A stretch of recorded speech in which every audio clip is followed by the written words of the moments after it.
63% का vote share BJP को दिया जा रहा है। मनोज, आप खुद थे पश्चिम बंगाल में, मैं दोनों पोलस्टर्स के पास जाऊं उसके पहले ये 63% का वोट शेयर, एक मैं बड़ा सरप्राइज भी हूं इस बात से, भाई 70% हिंदू हैं वेस्ट बंगाल में, उसमें से बहुत ज्यादा एक बड़ा शेयर ममता बनर्जी को जाता है। और ये प्रजा पोल एनालिटिक्स कह रहा है कि 65.6% वोट शेयर बीजेपी को गया इस चुनाव में, यानी एक मुश्त हिंदू फ्लडेड हो गया। लोग कह रहे हैं भाई हिंदू मुसलमान में पोलराइज तो हुआ नहीं चुनाव। देखिए, हम लोग जिस वक्त चुनाव का एनालिसिस देखा करते थे तब कभी योगेंद्र यादव, विनोद दुआ और डॉक्टर प्रणव आराम से बैठ के बोला करते थे और तब बहुत सारी चीजें हम लोग सुनते थे अपनी यंग एज में। अब की जब वहां पहुंचा हूं तो ग्राउंड जीरो पर मुझे एक चीज समझ में नहीं आती कि आखिर ये जितने भी पोलस्टर्स हैं ये ममता बनर्जी को हरा किस वजह से है। ऐसा क्या हो गया है कि ममता बनर्जी आर पार कहीं नहीं है और 63% से ऊपर जो हिंदू वोट है वो सीधे तौर पर चला गया और 8-8.5% मुस्लिम वोट भी भाजपा को चला गया है। पहली बात तो आप 8 के इस आंकड़े को शून्य कर दीजिए और अगर आप चाहती हैं तो इसको माइनस में भी ले जा सकती है। मुस्लिम वोट इस बार ज्यादा कंसोलिडेटेड है। दूसरी बात, ऐसे कोई वजह नहीं है, चाहे वो फ्रीबीज की बात हो जैसे राजीव रंजन भाई भी कह रहे थे और उनको ग्राउंड पे खूब देखा हम लोगों ने, फ्रीबीज की बात है तो लाडली बहन काम करेगी लेकिन बंगाल में ये योजनाएं काम नहीं करेगी।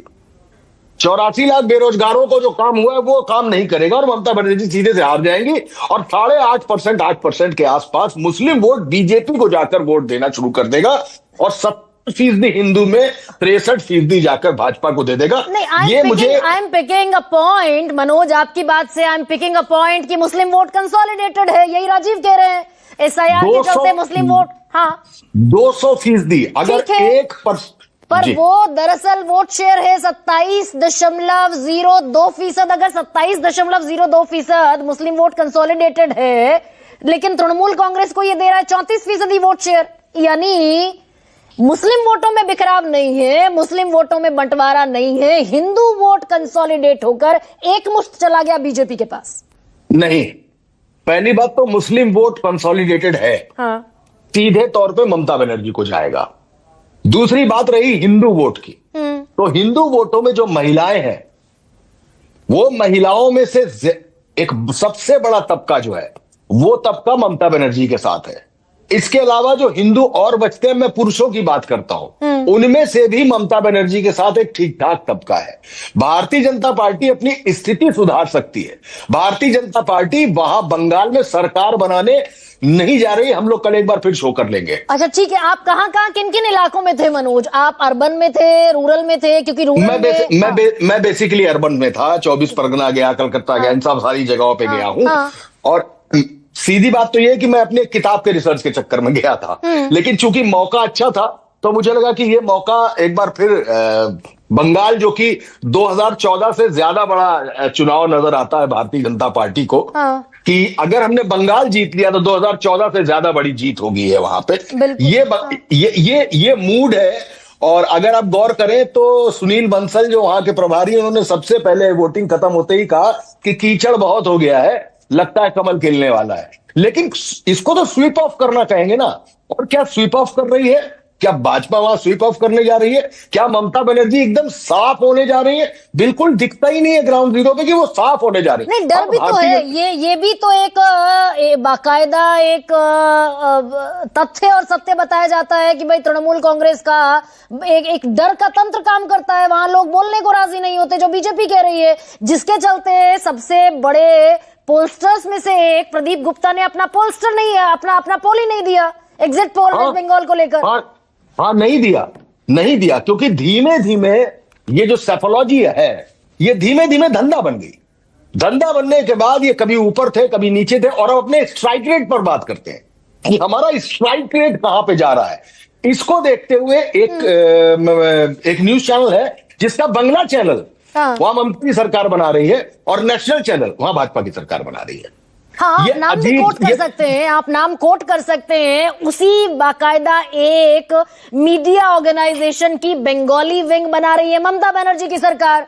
और उसी जी। मीडिया ऑर्गेनाइजेशन की हिंदी विंग बना रही है बीजेपी की सरकार। बीजेपी की सरकार। तो मैं आपको सीधे तौर पे एक बात बताऊं, एक छोटी सी घटना बताना चाहूंगा, इससे रिलेट कर लीजिएगा। एक बार योगी आदित्यनाथ ने अपने यहां मकर संक्रांति का एक भोज बुलाया कुछ संपादकों के लिए, उसमें मैं भी गया। तो वहां पे शिशिर सिंह जो यहाँ के इंफॉर्मेशन डिपार्टमेंट के हेड थे, उन्होंने कहा कि भाई मनोज राजन त्रिपाठी और एक दो पत्रकार थे जिनको हम मतलब दहाड़ते सुना करते थे। तो उन्होंने कहा हाँ, अब क्यों नहीं दहाड़ते? तो मैंने उनसे कहा कि अब पहली बात तो मैं चैनल में नहीं हूं, दूसरी बात मैं जब अपने न्यूज रूम में घुसता हूं तो चैनल पे जो विजुअल आपका चल रहा होता है मुझे ये मालूम नहीं होता है कि वो न्यूज का विजुअल है कि वो विज्ञापन का विजुअल है। ये क्या विज्ञापन अगर चैनल्स को दिखाई देता है, क्या सेफोलॉजिस्ट को नहीं दिखाई देता? क्या उनको उस मुताबिक उस शेयर बाजार, उस सट्टा बाजार में अपनी हिस्सेदारी नहीं दिखाई देती है? क्या इस देश में 3,000 करोड़ रुपया नहीं डूबा? क्या इस देश में कहा नहीं गया कि आप पैसा लगाइए, पैसा लगाइए मतलब आप शेयर खरीदिए, शेयर बाजार उठने वाला है? और क्या 3,000 करोड़ देश का नहीं गया? 33,000 करोड़। 3,000 कहीं चला गया था। तो वो पैसा गया। तो मुझे जो समझ में आ रहा है कि जो वोट 92%, 93% जो आपको दिखाई दे रहा है, हाँ। इसमें एसआईआर भी वहां चुनाव लड़ रहा था, इसमें सेंट्रल फोर्सेस भी वहां चुनाव लड़ रही थी। हाँ। मतलब ये मुलायम सिंह की गवर्नमेंट जब गई है, जो मायावती की गवर्नमेंट आई है, वो चुनाव सेंट्रल फोर्सेस ने कराए थे, पुलिस ने नहीं कराए थे। इस पर तो बहुत जरूरी है मनोज, जो आप बात कह रहे हैं इस पर तो बहुत जरूरी है बात करना, लेकिन मैं इस पॉइंट पर आऊंगी कि भाई जी।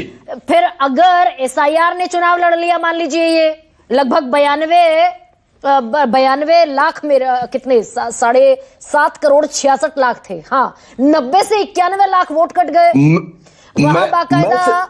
हाँ, मैं एक बात कहना चाहता हूं कि ये जो वोटिंग परसेंटेज आपको रिकॉर्ड बनाता दिखाई दे रहा है, हाँ। क्या ये सिर्फ इसलिए है कि बदलाव है?